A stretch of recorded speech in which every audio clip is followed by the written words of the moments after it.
بسم اللہ الرحمن الرحیم۔ محترم ناظرین کرام، السلام علیکم۔ ناظرین، پردہ کے لغوی معنی کیا ہے؟ اسلام میں پردہ کی اہمیت کیا ہے؟ عورت اور پردہ کا آپس میں کیا تعلق ہے؟ عہد نبوی میں حجاب کی ضرورت کیوں پڑی؟ ایک عام عورت کے لیے کس قدر پردہ ضروری ہے؟ کیا اللہ تعالیٰ نے عورتوں کو پورے جسم اور چہرے کو ڈھانپنے کا حکم دیا ہے؟ چہرہ کے پردے کا حکم کہاں ہے؟ چہرے کا نقاب ضروری کیوں ہے؟ اور اگر ہے تو معاشرہ ایک با پردہ خاتون کو کس نظر سے دیکھتا ہے؟ ناظرین، ان تمام سوالات کے جوابات اس ویڈیو میں دلائل کے ساتھ دیے جائیں گے اور یہی ہماری آج کی ویڈیو کا موضوع ہوگا۔ ناظرین، آج کی ویڈیو بہت امپورٹنٹ ہے، اس کو کہیں سے اسکپ نہ کیجیے گا تاکہ درست معلومات سے آپ کو آگاہی حاصل ہو سکے۔ پردہ کے لغوی معنی ہیں گھونگھٹ اور چھپانا وغیرہ۔ اسلام میں پردے کی بہت زیادہ اہمیت ہے اور پردے کو ایک عورت کی زینت قرار دیا ہے۔ عربی زبان میں عورت کو نساء کہتے ہیں اور نساء کے لغوی معنی ہے چھپی ہوئی چیز، اور پردے کا مطلب بھی چھپانا ہے۔ اس سے بخوبی اندازہ ہوتا ہے کہ پردہ اور عورت کا آپس میں گہرا تعلق ہے، اور اسلام میں عورت پر مکمل پردہ ضروری ہے تاکہ وہ اپنے آپ کو اس طرح ڈھانپ کر رکھے کہ جسم کی قد و خال واضح نہ ہو۔ ایک مرتبہ عورتوں نے حضور صلی اللہ علیہ وآلہ وسلم سے عرض کیا، یا رسول اللہ صلی اللہ علیہ وآلہ وسلم، ساری فضیلت تو مرد لے گئے، وہ جہاد کرتے ہیں، اور ہم کون سا عمل کریں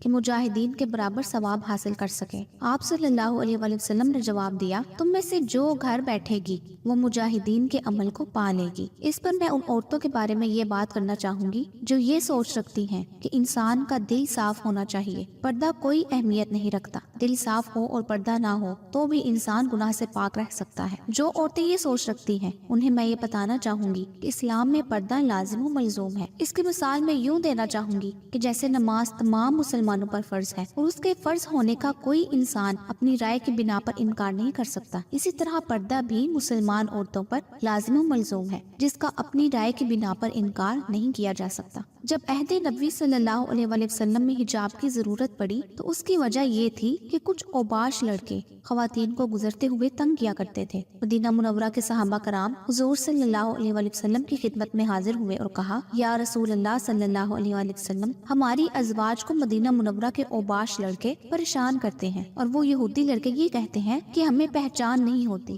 کہ یہودی خواتین ہیں یا مومنات۔ تو یا رسول اللہ صلی اللہ علیہ وآلہ وسلم، کچھ فرق اس طرح واضح فرما دیجئے کہ مومنات کی انفرادیت واضح ہو جائے اور وہ محفوظ ہو جائے، جس پر درج ذیل آیات نازل ہوئی۔ پھر اس کے بعد ان آیات پر سختی سے عمل اس طرح کیا گیا کہ تمام مسلم خواتین جب بھی گھروں سے باہر نکلتی تھی تو وہ اپنے آپ کو مکمل طور پر ڈھانپے ہوئے ہوتی تھی۔ اللہ تعالیٰ نے سورہ نور میں حکم فرمایا، وَقُلْ لِلْمُؤْمِنَاتِ يَغْضُضْنَ مِنْ أَبْصَارِهِنَّ وَيَحْفَظْنَ فُرُوجَهُنَّ وَلَا يُبْدِينَ زِينَتَهُنَّ إِلَّا مَا ظَهَرَ مِنْهَا وَلْيَضْرِبْنَ بِخُمُرِهِنَّ عَلَى جُيُوبِهِنَّ وَلَا يُبْدِينَ زِينَتَهُنَّ إِلَّا لِبُعُولَتِهِنَّ أَوْ آبَائِهِنَّ أَوْ آبَاءِ بُعُولَتِهِنَّ أَوْ أَبْنَائِهِنَّ أَوْ أَبْنَاءِ بُعُولَتِهِنَّ أَوْ إِخْوَانِهِنَّ أَوْ بَنِي إِخْوَانِهِنَّ أَوْ بَنِي أَخَوَاتِهِنَّ أَوْ نِسَائِهِنَّ أَوْ مَا مَلَكَتْ أَيْمَانُهُنَّ أَوِ التَّابِعِينَ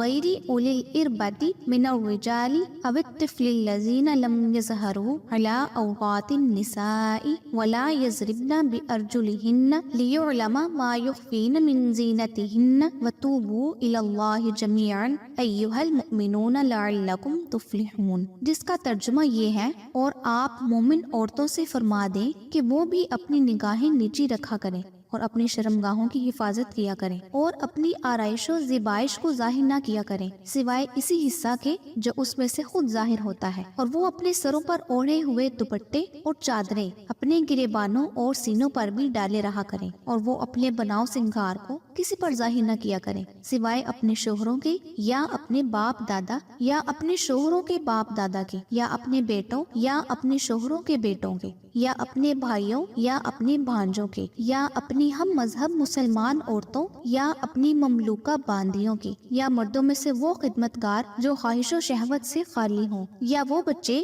جو کم سنی کے باز ابھی عورتوں کی پردہ والی چیزوں سے آگاہ نہیں ہوئے، یہ بھی مستثنا ہے، اور نہ چلتے ہوئے اپنے پاؤں زمین پر اس طرح مارا کریں کہ پیروں کی جھنکار سے ان کا وہ سنگار معلوم ہو جائے جسے وہ حکم شریعت سے پوشیدہ کیے ہوئے ہیں، اور تم سب کے سب اللہ کی حضور توبہ کرو اے مومنو، تاکہ تم ان احکام پر عمل پیرا ہو کر فلاح پا جاؤ۔ ناظرین، اس آیت سے حجاب کی اہمیت، اس کی فضیلت اور حکمت کا اندازہ بخوبی ہو جاتا ہے۔ سورہ احزاب میں اللہ تعالیٰ نے ارشاد فرمایا، جس کا ترجمہ یہ ہے، اور جب تم ان ازواج مطہرات سے کوئی سامان مانگو تو ان سے پس پردہ پوچھا کرو، یہ ادب تمہارے دلوں کے لیے اور ان کے دلوں کے لیے بڑی طہارت کا سبب ہے۔ یہاں ام المؤمنات سے کوئی بھی چیز پردے کی اوٹ میں مانگنے کا حکم دیا گیا ہے، جبکہ امہات المؤمنین ہر طرح کی ناپاکی سے پاک ہیں، تو پھر عام خواتین کے لیے کس قدر پردہ ضروری ہے۔ اس کے لیے سورہ احزاب میں اللہ تعالیٰ نے ارشاد فرمایا، جس کا ترجمہ یہ ہے، اے نبی اپنی بیویوں اور اپنی صاحبزادیوں اور مسلمانوں کی عورتوں سے فرما دیں کہ باہر نکلتے وقت اپنی چادریں اپنے اوپر اوڑھ لیا کریں۔ یہ اس بات کے قریب تر ہے کہ وہ پہچان لی جائے کہ یہ پاک دامن آزاد عورتیں ہیں، پھر انہیں آوارہ باندیاں سمجھ کر غلطی سے ایذا نہ دی جائے، اور اللہ بڑا بخشنے والا، بڑا رحم فرمانے والا ہے۔ ناظرین، اس آیت کے اندر صرف چادر کو ڈال لینا مراد نہیں ہے، بلکہ چادر سے پورے جسم اور چہرے کو لپیٹ لینا مراد ہے، اور اس آیت سے چہرے کو ڈھانپنے اور اس کا حجاب کرنے کی اہمیت واضح ہو جاتی ہے۔ اس آیت سے ہمیں وہ سلیقہ سکھایا جا رہا ہے جسے اگر ہم اپنا لیں تو ہر طرح کی شر اور فساد سے محفوظ رہ سکیں گے اور طہارت و پاکیزگی بدستور قائم رہے گی۔ حضرت اسماء رضی اللہ تعالیٰ عنہا کو حضور صلی اللہ علیہ وآلہ وسلم نے پردہ کرنے کا حکم فرمایا۔ اسی طرح حضرت عائشہ رضی اللہ تعالیٰ عنہا نے ایک مرتبہ کسی صحابیہ کا باریک دوپٹہ اتروا کر اپنی موٹی چادر عنایت فرمائی۔ اگر کوئی عورت یہ کہتی ہے کہ پاکیزہ رہنے کے لیے صرف دل کا صاف ہونا ضروری ہے، پردے کا نہیں، تو میں ان سے سوال کرنا چاہتی ہوں کہ اللہ تعالیٰ نے انبیاء کی بیویوں اور بیٹیوں کو پردے کا حکم دیا، کیا ان کے دل پاک صاف نہیں تھے؟ معاذ اللہ، وہ ہم سے بھی زیادہ اعلیٰ مقام اور پاکیزہ دل رکھتی تھی، لیکن اللہ تعالیٰ نے انہیں بھی پردے کا حکم دیا۔ ایسا ان کے دلوں پر شک کرنے کے لیے نہیں کیا گیا، بلکہ اللہ تعالیٰ کو لوگوں کی نیتوں کی خبر تھی کہ وہ کس نیت سے ان کو دیکھتے ہیں، اس لیے انہیں پردے کا حکم دیا گیا تاکہ وہ اپنے آپ کو ڈھانپ کر مسلمان عورت ہونے کی دلیل دے سکیں۔ ناظرین، امید کرتی ہوں کہ آپ کو اس ویڈیو سے بہت حد تک رہنمائی ملی ہوگی۔ اگر ویڈیو اچھی لگی ہو تو اس کو لائک کرنا نہ بھولیے گا۔ اس کے ساتھ ہی مجھے اجازت دیجیے، انشاءاللہ بہت جلد ایسی ہی معلوماتی ویڈیو کے ساتھ حاضر خدمت ہوں گی۔ اللہ آپ سب کا حامی و ناصر ہو۔